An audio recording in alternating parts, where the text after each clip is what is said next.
दोस्तों स्वागत है आपको आपके अपने YouTube channel D for you study में। तो प्यारे साथियों, आज की इस वीडियो में हम आपके लेकर के आए हैं क्लास 10th के साइंस के चैप्टर जिसका नाम है अम्ल क्षार एवं लवण।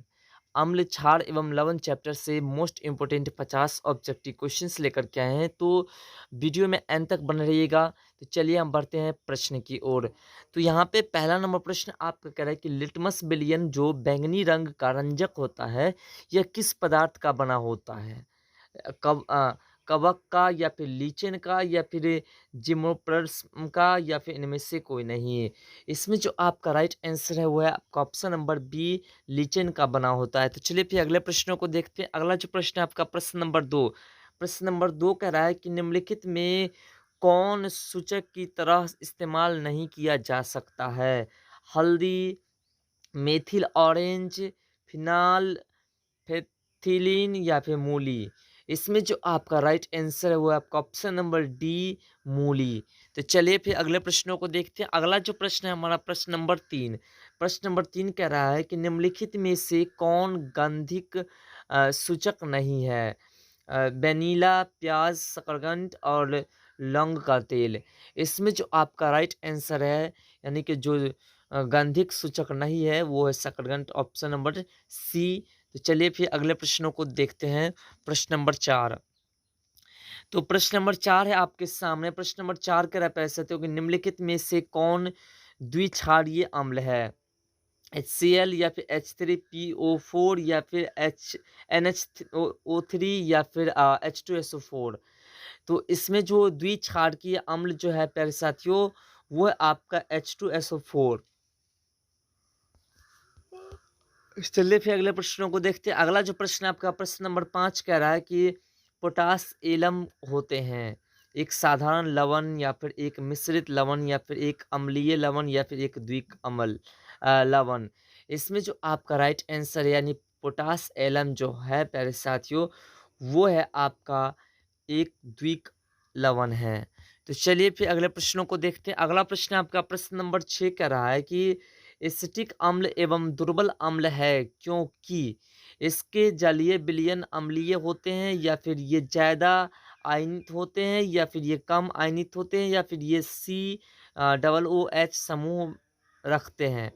तो इसमें जो आपका राइट आंसर है प्यारे साथियों वो है आपका ऑप्शन नंबर सी, ये कम आयनित होते हैं।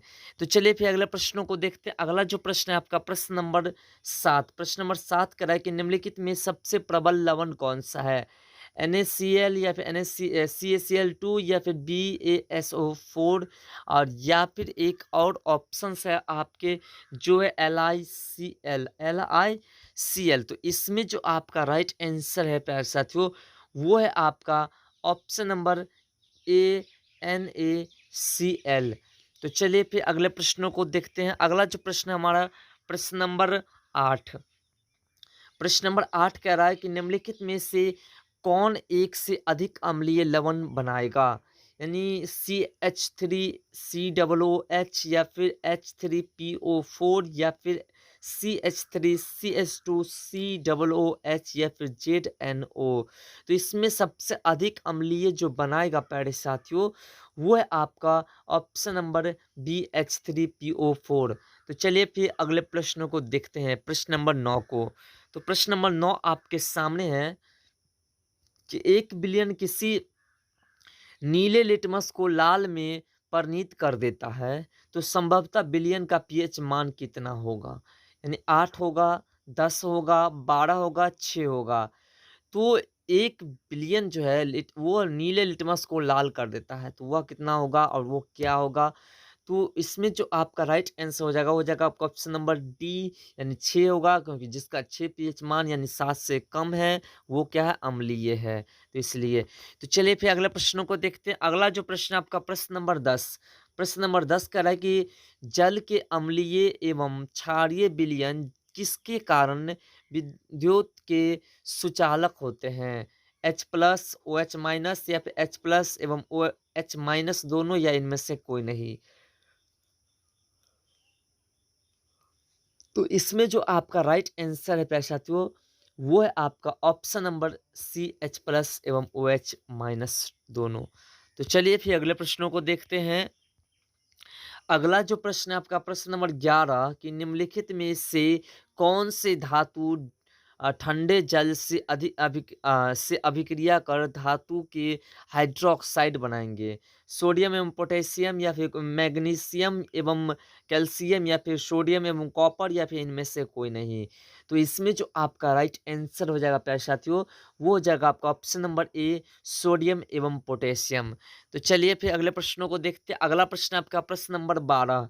प्रश्न नंबर 12 कह रहा है कि निम्नलिखित में किस विलयन का उपयोग दीवारों को सफेदी करने के लिए किया जाता है? CaHCO3 इंटू 2 या फिर CaHO2 या फिर NaOH या फिर NaCO3। तो इसमें जो आपका राइट आंसर है प्यारे साथियों, वो है आपका ऑप्शन नंबर बी CaOH2। तो चलिए फिर अगले प्रश्नों को देखते हैं। अगला जो प्रश्न है आपका प्रश्न नंबर 13। प्रश्न नंबर 13 कह रहा है कि निम्नलिखित में से कौन सा बुझा हुआ चूना है? CaO या फिर CaOH2 या फिर CaCO3 या फिर Ca। तो इसमें जो बूझा चूना है प्यारे साथियों, वो है आपका ऑप्शन नंबर ए CaO। तो चलिए फिर अगले प्रश्नों को देखते हैं। अगला प्रश्न आपका प्रश्न नंबर 14 कि लवण यानी Na2CO3 का जलीय विलयन का पीएच मान कितना होगा? ऑप्शन है 7, 7 से अधिक या फिर दो ऑप्शंस भी नीचे है। एक है 7 से कम और दूसरा इनमें से कोई नहीं। तो इसमें जो आपका राइट आंसर हो जाएगा प्यारे साथियों, वो हो जाएगा आपका ऑप्शन नंबर ए 7, क्योंकि यह क्या है? उदासीन है। तो चलिए फिर अगले प्रश्नों को देखते हैं। अगला जो प्रश्न है आपका प्रश्न नंबर 15 कह रहा है कि एसिटिक अम्ल का IUPAC नाम क्या है? ऑप्शन है एथेनाइक अम्ल या फिर मेथेनाइक अम्ल या फिर प्रोपेनोन या फिर इनमें से कोई नहीं।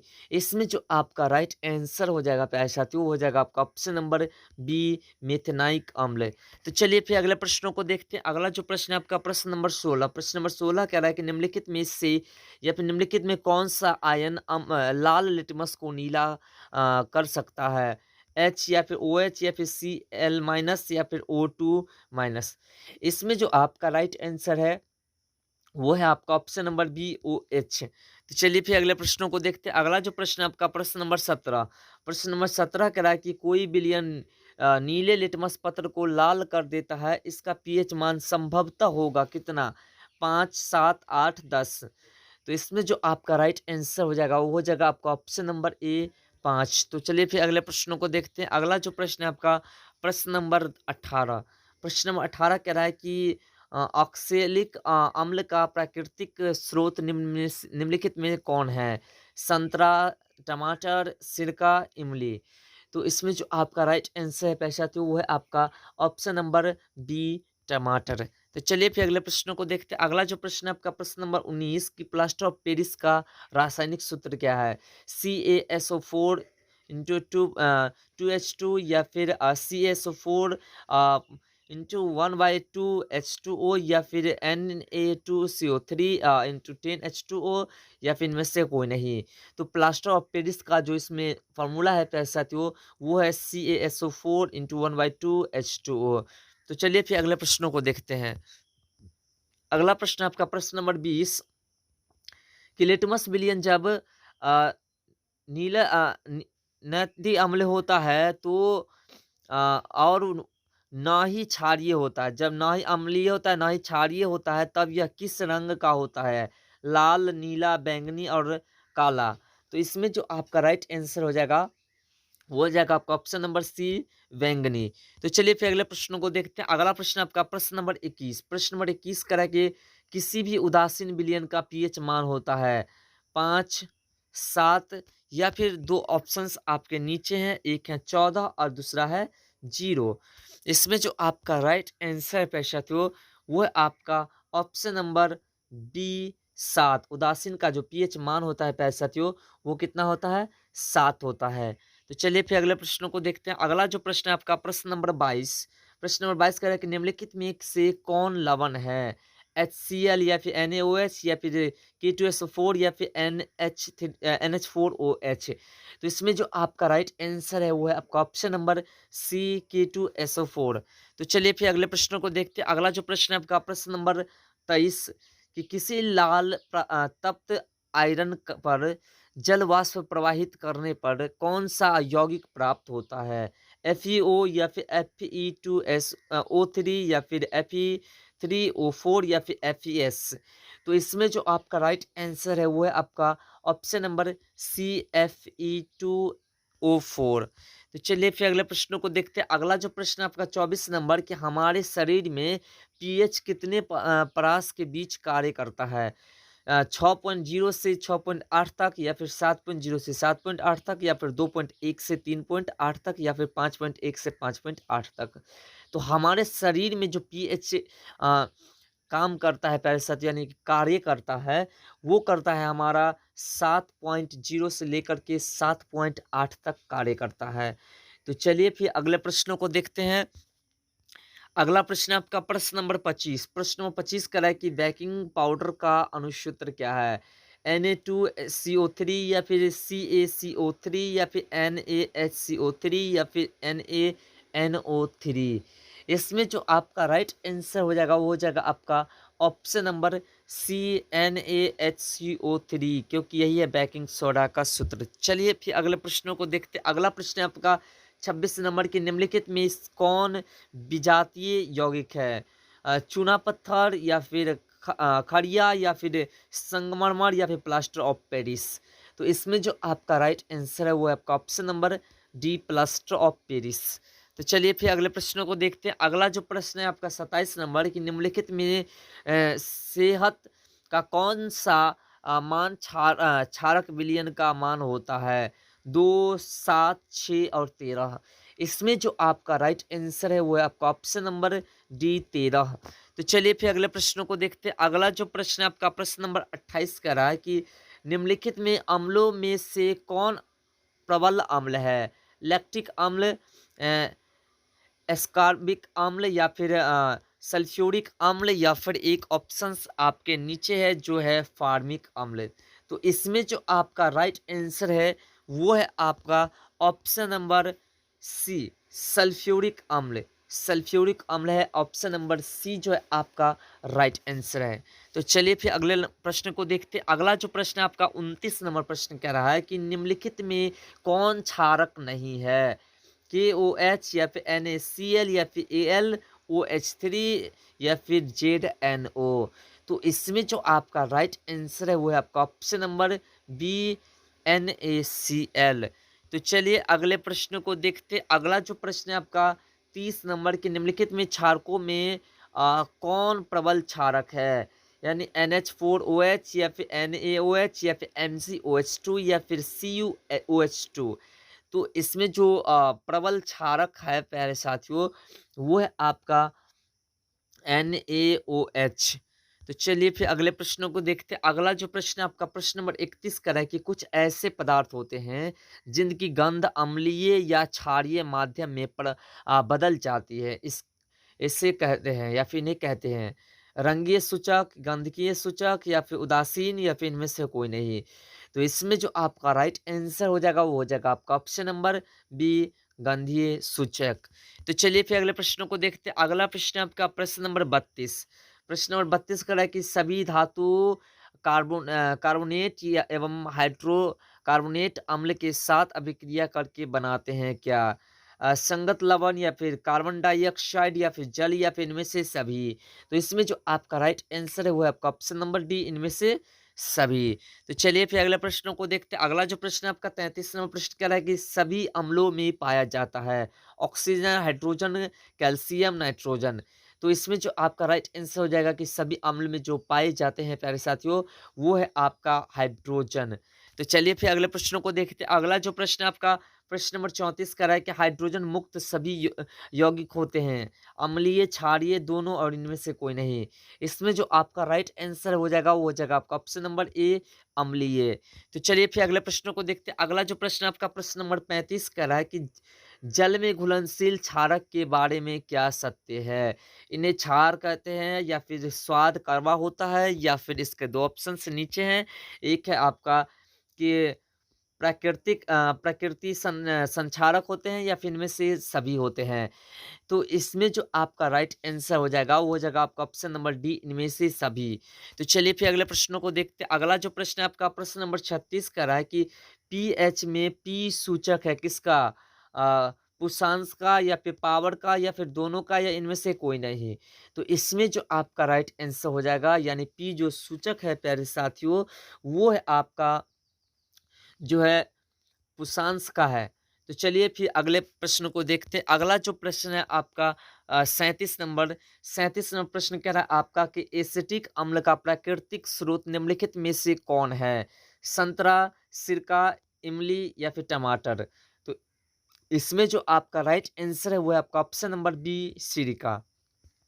तो चलिए फिर अगले प्रश्नों को देखते हैं। अगला जो प्रश्न है आपका प्रश्न नंबर 38 की सेट्रिक अम्ल का प्राकृतिक स्रोत है इमली, टमाटर, संतरा, नींबू या फिर दही। तो सिट्रिक अम्ल का जो उदाहरण है प्यारे साथियों, प्राकृतिक स्रोत जो है प्रकृति से प्राप्त होने का, वो है आपका संतरा, नींबू। तो चलिए फिर अगले प्रश्नों को देखते हैं। अगला जो प्रश्न है आपका प्रश्न नंबर 39, प्रश्न 39 कह रहा है कि टार्ट्रिक अम्ल इनमें से किसमें पाया जाता है? टमाटर में, इमली में, दही में और सिरका में। तो टार्ट्रिक अम्ल जो पाया जाता है वो है प्यारे साथियों आपका जो है इमली में पाया जाता है। तो चलिए फिर अगले प्रश्नों को देखते हैं। अगला जो प्रश्न है आपका प्रश्न नंबर 40 कह रहा है कि लैक्टिक अम्ल का प्राकृतिक स्रोत है दही, इमली, सिरका, टमाटर।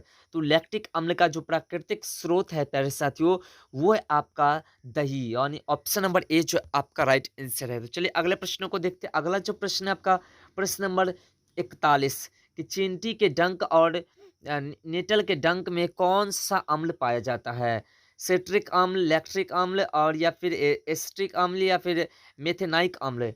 तो चींटी के डंक में जो पाया जाता है प्यारे साथियों, वो पाया जाता है आपका जो है मेथेनाइक अम्ल पाया जाता है। तो चलिए अगले प्रश्न को देखते हैं। अगला जो प्रश्न है आपका प्रश्न नंबर 42 कह रहा है कि दांतों का क्षय कब प्रारंभ होता है? मुंह का पीएच मान जब 5.5 से अधिक हो जाता है तब, या फिर मुंह का पीएच मान जो है 5.5 से कम हो जाता है तब, या फिर मुंह का मान पीएच मान जो है वो 7 हो जाता है तब, या फिर एक ऑप्शन से नीचे उसे भी देख लेते हैं, उसके बाद बात करते हैं। एक है इनमें से कोई नहीं। तो इसमें जो आपका राइट आंसर हो जाएगा प्यारे साथियों, वो हो जाएगा आपका ऑप्शन नंबर डी, जब पीएच मान 5.5 हो जाता है। तो चलिए फिर अगले प्रश्न को देखते हैं, प्रश्न नंबर 43 को। तो प्रश्न नंबर 43 आपका कह रहा है प्यारे साथियों कि हमारे पेट से कौन सा अम्ल उत्पन्न होता है? ऑक्स ऑक्स सॉरी ऑक्जेलिक अम्ल या फिर सिट्रिक अम्ल या फिर हाइड्रोक्लोरिक अम्ल या फिर टार्ट्रिक अम्ल। तो हमारे पेट से जो अम्ल उत्पन्न होता है प्यारे साथियों, वो होता है जो है आपका हाइड्रोक्लोरिक अम्ल उत्पन्न होता है। तो चलिए फिर अगले प्रश्न को देखते हैं, प्रश्न नंबर 44 को।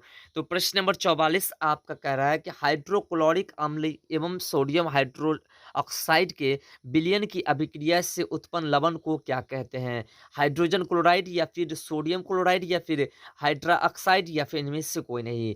तो इसमें जो आपका राइट आंसर वो आपका option number b, sodium chloride. तो चलिए फिर अगले प्रश्नों को देखते हैं। अगला जो प्रश्न है आपका प्रश्न नंबर 45 के धोने का सोडा का रासायनिक सूत्र क्या होता है? ऑप्शन है Na2CO3 इंटू 10H2 या फिर Na2CO इंटू H2O या फिर NaCO3 इंटू 10H2 या फिर NaCO4 इंटू 10H2O। तो इसमें जो है आपका धोवन सोडा का जो रासायनिक सूत्र है प्यारे साथियों, वो Na2CO3 इंटू 10H2O। तो चलिए फिर अगले प्रश्नों को देखते हैं। अगला जो प्रश्न है आपका प्रश्न नंबर 46 नंबर कह रहा है कि बेकिंग सोडा का रासायनिक नाम क्या है? Sodium carbonate, sodium hydrogen carbonate या फिर कैल्शियम कार्बोनेट या फिर कैल्शियम हाइड्रोजन कार्बोनेट। तो बेकिंग सोडा का जो रासायनिक सूत्र है प्यारे साथियों, वो है आपका सोडियम हाइड्रोजन कार्बोनेट। तो चलिए फिर अगले प्रश्नों को देखते हैं। अगला जो प्रश्न है आपका प्रश्न नंबर 47 का है कि बेकिंग सोडा का रासायनिक सूत्र क्या होता है? Na2CO3 या फिर NH4Cl या फिर NaHCO3 या फिर NaCl। तो बेकिंग सोडा का जो रासायनिक सूत्र होता है प्यारे साथियों, वो आपका जो है NaHCO3 है। तो चलिए फिर अगले प्रश्नों को देखते हैं। अगला जो प्रश्न है आपका प्रश्न नंबर 48 कि जल की अस्थायी कठोरता को हटाने के लिए किसका उपयोग किया जाता है? बेकिंग सोडा का या फिर धोने का सोडा का या फिर व्यंजक चूर्ण का या फिर इनमें से कोई नहीं? तो जल की अस्थायी कठोरता को हटाने के लिए जो उपयोग किया जाता है प्यारे साथियों, वो किया जाता है आपको धोवन सोडा का प्रयोग किया जाता है। तो चलिए फिर अगले प्रश्नों को देखते हैं। अगला जो प्रश्न है आपका प्रश्न नंबर 49 का है कि सोडा अम्ल शामक में किसका उपयोग किया जाता है? सोडियम कार्बोनेट का, कैल्शियम कार्बोनेट का या फिर सोडियम हाइड्रोजन कार्बोनेट का या फिर एक ऑप्शंस है कि कैल्शियम बाइकार्बोनेट का। तो इसमें जो आपका राइट आंसर हो जाएगा, वो हो जाएगा आपका option number c calcium bicarbonate का। तो चलिए फिर अगले प्रश्न जो कि लास्ट प्रश्न है आपका प्रश्न नंबर 50 को देखते हैं कि सल्फर अर्धहाइड्रेट या फिर हेमेटाइट्स का अन्य नाम है जिप्सम या फिर प्लास्टर ऑफ पेरिस या फिर व्यंजक चूर्ण या फिर इनमें से कोई नहीं। तो सल्फेट अर्धहाइड्रेट या फिर जो है हेमेटाइट्स का जो अन्य नाम है प्यारे साथियों, वो है आपका प्लास्टर ऑफ पेरिस। तो प्यारे साथियों ये थे आपके 50 मोस्ट इंपोर्टेंट ऑब्जेक्टिव क्वेश्चंस। तो आशा करते हैं कि हमारा द्वारा बताई गई जानकारी आपको पसंद आया। अगर पसंद है तो वीडियो को लाइक करें, कमेंट करें और चैनल पर नहीं तो चैनल को सब्सक्राइब करके ऑल नोटिफिकेशन बेल को ऑन कर ले और वीडियो को अपने दोस्तों में शेयर करना ना भूले, जिससे कि वो भी इस वीडियो का पूरा लाभ ले सके। तो फिर मिलते हैं अगले वीडियो में इस तरह के नए टॉपिक के साथ। तब तक के लिए बाय, जय हिंद, जय भारत।